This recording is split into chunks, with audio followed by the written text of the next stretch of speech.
बेटा, कहाँ जा रही हो? ओह, अभी गिर जाती तो कुछ हो जाता तो? अब से तू मेरा हाथ पकड़कर चलना, ठीक है?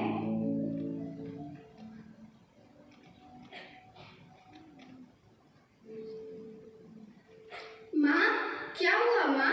आप बादलों को देखकर नमन क्यों कर रही हैं? क्योंकि बेटा आज 16 जुलाई है। आज का दिन हमारे लिए बहुत ही पवित्र है। ऐसा क्यों माँ? क्योंकि आज हमारी कार्मेल माता का दिन है। माँ, क्या मैं एक और सवाल पूछ सकती हूँ? हाँ हाँ बेटा, तुम जितने चाहे उतने सवाल कर सकती हो मुझसे। माँ, बादलों का कार्मेल की माता से क्या रिश्ता है? ये तो बेटा एक लंबी कहानी है। चलो वहाँ बैठकर मैं तुम्हें विस्तार से बताती हूँ। हाँ हाँ माँ, चलो।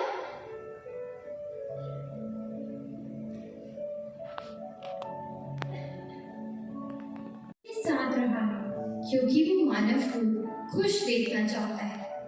मानव इतिहास में हमने देखा है कि अपने अहंकार और स्वार्थ के लिए मनुष्य हमेशा ईश्वर से दूर भागता है और ईश्वर अपनी असीम प्रेम तथा दया भाव के कारण सदा मनुष्य की ओर आते हैं। पवित्र बाइबल के अनुसार एक बार इजरायली जनता अर्थात ईश्वर द्वारा चुने हुए लोग सच्चे ईश्वर को भूल गए जो उनके सृष्टिकर्ता और संरक्षक थे और ढोंगी भगवान अर्थात मूर्ति पूजा करने लगे। इस कृतज्ञता ने ईश्वर को कुपित कर दिया और ये प्रकोप प्रकृति में भी दृश्यतव्य हो गया। परिणाम स्वरूप 3 वर्षों तक पैलेस्टीन में वर्षा नहीं होने के कारण भयंकर सुखाड़, गरीबी तथा जीवन की विनाश लीला दिखने लगी।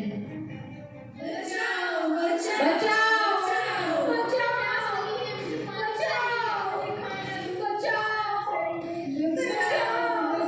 यह मनुष्य की आध्यात्मिक सूनेपन का प्रतीक था क्योंकि उसने अपने आप को ईश्वर तथा उनके मार्ग से दूर कर लिया था। उस समय के शासक राजा अहाब और उनकी पत्नी जिज़ेबेल थे।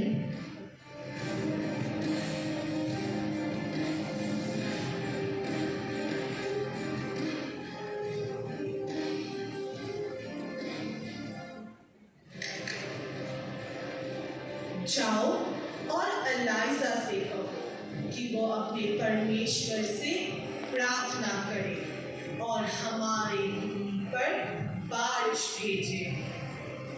जी महाराज। आप उस पर कैसे विश्वास कर सकते हैं जिन्हें हमारे भगवान पर विश्वास नहीं? हमारे भगवान पहले भी अपनी शक्ति का प्रदर्शन कर चुके हैं। माँ, यह एलाइजा कौन है? क्या वह राजा से भी ऊपर है? भारी उथल पुथल के बीच एलाइजा नाम का एक भविष्यवक्ता उभरा जिसने आध्यात्मिक पतन के समय में अपनी अद्वितीय प्रासंगिकता दिखाई। उन्होंने मूर्ति पूजा और झूठे देवताओं के पैगंबरों को चुनौती दी और सच्चे ईश्वर की पूजा के लिए लोगों को प्रेरित किया। उनके दृढ़ संकल्प और आत्मविश्वास ने उन्हें एक अद्वितीय धार्मिक नेता बना दिया जो ईश्वर के साथ उनके घनिष्ठ संबंध की गवाही देते थे।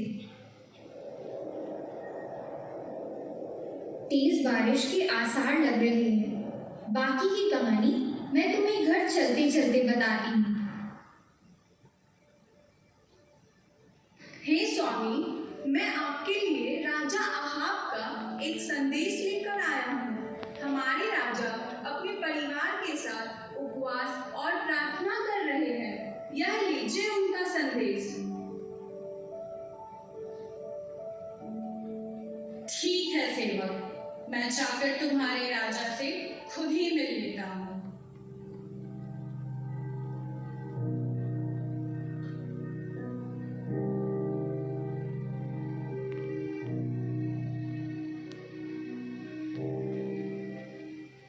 महाराज, एलाइजा आपसे मिलने आ गए। राजा आहाब ऊपर जाकर खाओ और पियो, क्योंकि भारी वर्षा का शब्द हो रहा है। अपने ईश्वर की स्तुति करो। अब मैं अपने सेवक के साथ कारमेल पर्वत पर वापस जाता हूँ और ईश्वर से प्रार्थना करता हूँ कि अभिशाप खत्म हो जाए और बारिश आए।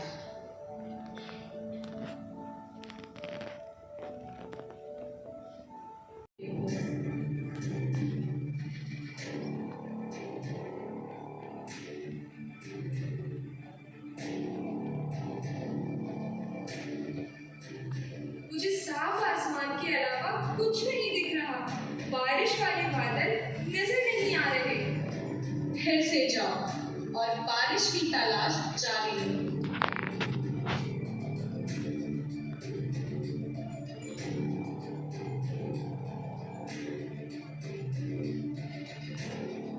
मैंने एक बार फिर खोजा, लेकिन मुझे अभी तक बादलों का कोई संकेत नहीं मिला। देखते रहो, प्रभु हमारी प्रार्थनाओं का उत्तर जरूर देंगे।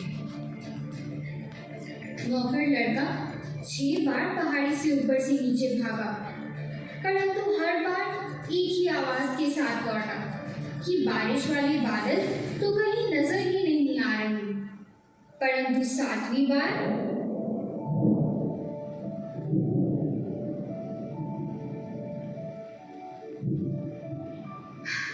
मैंने दूर एक छोटा सा बादल देखा। यह समुद्र से उठ रहा है। यही वो संकेत है जिसका हम इंतजार कर रहे थे।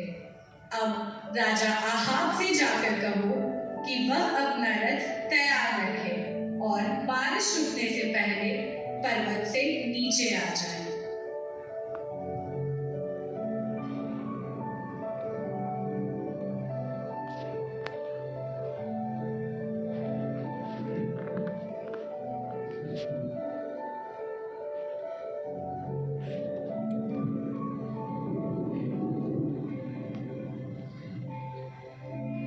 ईश्वर ने अपने इस योग्य सेवक की करुण पुकार के प्रत्युत्तर स्वरूप हृदय की भूमि पर स्वर्गीय कृपा की वर्षा करो, ताकि ये सदाचार के शाश्वत फूल ला सके।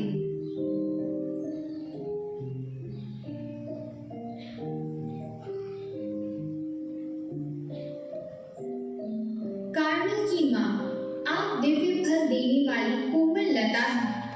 मसीहा हमारे प्रभु, जो संपूर्ण मानव जाति का पोषण करते हैं, बेथलेहम में आपने उद्धारकर्ता को जन्म दिया, जो 33 वर्षों तक नाज़रेत में पूरी शक्ति के साथ विकसित हुआ और फला फूला।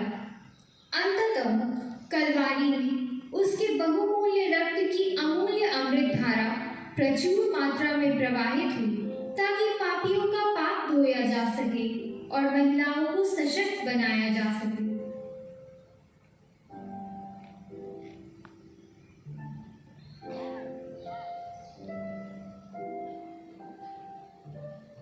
सूरज की तरह उज्जवल, चंद्रमा की तरह गोरी माँ, तुम वो हो जो भगवान के समान है।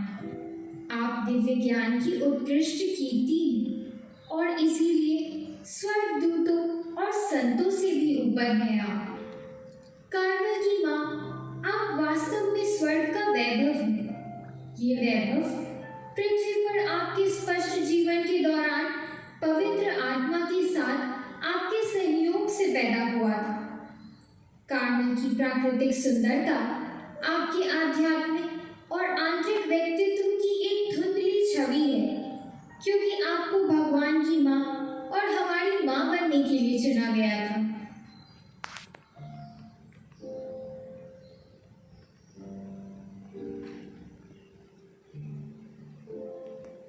हमारी माता मरियम, आप मानव जाति के मुक्तिदाता के रूप में हमें अपना पुत्र देकर हमारी खुशी का कारण बने।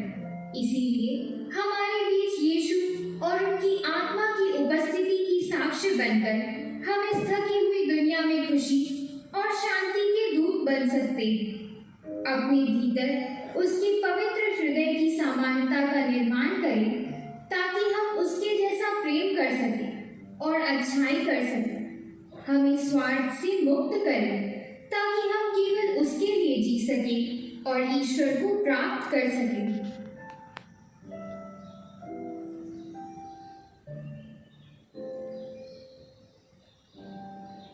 जैसे अंधेरे में समुद्र का सितारा नाविकों का पथ प्रदर्शित करता है, वैसे ही हमारी माँ जीवन के अंधकार से बाहर निकलने में हमारा मार्गदर्शन करती है। मानव जाति के असंख्य लोगों को जब जीवन के इस विशाल महासागर में उछाला जाता है, तब तुम मार्गदर्शक सितारा बन उन्हें स्वर्ग के तट तक ले जाने के लिए सदैव चमकती रहती हो माँ। से ऊपर उठकर हमें मानव स्वभाव का एक ऐसा पक्ष दिखाती हैं जो महान और ईश्वरीय है। आप हमें सिखाती हैं अपने अस्तित्व में ईश्वर को कैसे रहने दें, हमें सही मार्ग पर चलने में, जीवन के सभी तूफानों का बहादुरी से सामना करने में, अपने प्रकाश के नेतृत्व में उस खुशहाल भूमि पर जाने में जहां आप हमारा इंतजार कर रही हैं। हमें अनंत महिमा के क्षेत्र में पिता के समक्ष प्रस्तुत करने में हमारी सहायता करें माँ। उनकी मदद करना, हर जाति और धर्म के लोगों से प्रेम करना, अत्याचार के खिलाफ आवाज उठाना। क्यों लोग आपस में लड़ते हैं? क्यों आज लोग एक दूसरे का हक छीनना चाहते हैं? क्यों माँ? बोलो ना, चलो ना। हम हमारी माँ मरियम से प्रार्थना करते हैं कि वह हमारे दुखों को दूर करे। आज के समय में जब मानव समाज विभिन्न चुनौतियों से गुजर रहा है, हमें माँ मरियम के आदर्शों से प्रेरणा लेने की आवश्यकता है। उनका संदेश है कि हम अपने जीवन में ईश्वरीय और मानवतावादी दृष्टिकोण लाएं और जीवन के सभी तूफानों का सामना बहादुरी से करें। उनके प्रेरणा स्रोत से हमें आदर्श समाज की दिशा में प्रगति करने की प्रेरणा मिलती है, जहाँ सभी व्यक्तियों का सम्मान हो, शांति और समृद्धि हो। इस प्रकार हम समाज में प्रेम, समर्पण और न्याय के सिद्धांतों को बढ़ावा देने के लिए अपना योगदान दे सकते हैं और एक बेहतर और सहयोगी समाज का निर्माण कर सकते हैं।